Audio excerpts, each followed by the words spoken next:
Selamat pagi adik-adik. Salam kenal dari saya, Didi Kakesing, yang biasa dipanggil Om Deka.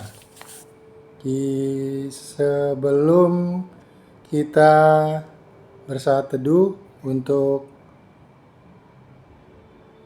bacaan kita pada pagi hari ini dari Lukas pasal 15 ayat 25 sampai 27. Nah, sebelum baca firman Tuhan, kita berdoa ya adik-adik. Mari kita satu dalam doa. Allah Bapa yang bertata dalam kerajaan surga, puji dan syukur Tuhan, pagi hari ini Tuhan boleh bangunkan kami, sehingga kami boleh menikmati kembali akan berkat anugerah yang Tuhan berikan pada kami, sekeluarga, karena Tuhan begitu baik di dalam kehidupan kami. Kami akan membaca firman Tuhan dalam saat teduh pada pagi hari ini. Tuhan pimpin sertai kami, Roh Kudus memampukan kami untuk mengerti, memahami akan firman-Mu. Di dalam nama Tuhan kami Yesus Kristus kami berdoa dan bersyukur. Amin. Bacaan kita dari Lukas 15 ayat 25 sampai 27. Temanya kemurahan Bapa. Saya bacakan adik-adik ayat ke-25 sampai 27. Demikian firman Tuhan. Sementara itu anaknya yang sulung berada di ladang. Ketika ia pulang dan sudah dekat rumah, ia mendengar suara musik dan nyanyian tari-tarian. Lalu ia memanggil salah seorang hamba dan bertanya kepadanya, "Apakah yang sedang terjadi?" Jawab hamba itu, "Adikmu telah kembali dan ayahmu telah menyembelih anak lembu yang gemuk, karena ia mendapatnya kembali dalam keadaan sehat." Demikian firman Tuhan. Ya, pada pagi hari ini bercerita tentang kemurahan Bapa. Diceritakan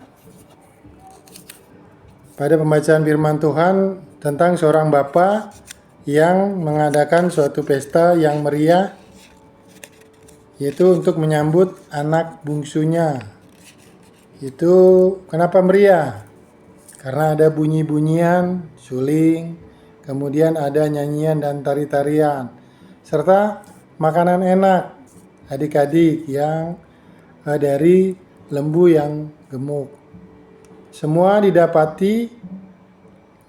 itu didapati ketika anak sulung pulang dari ladang.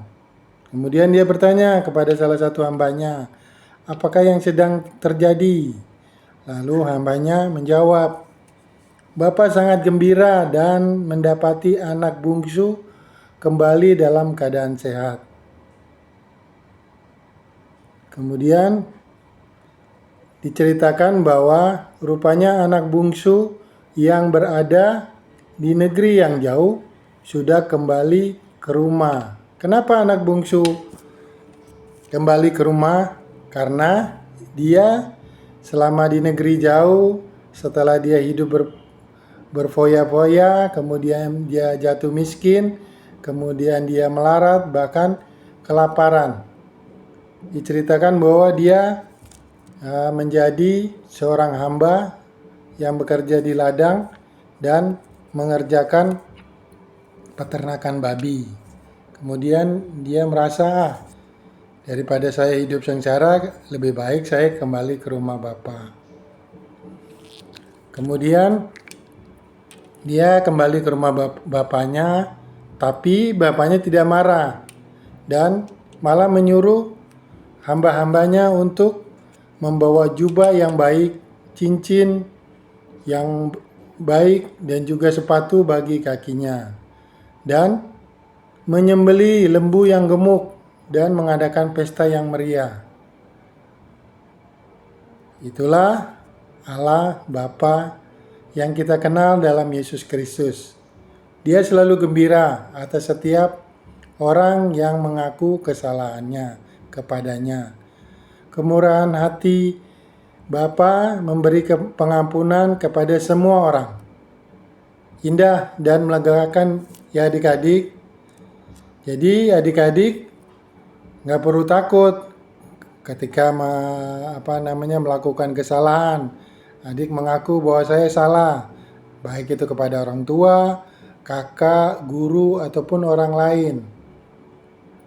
Bila renungan kita pada pagi hari ini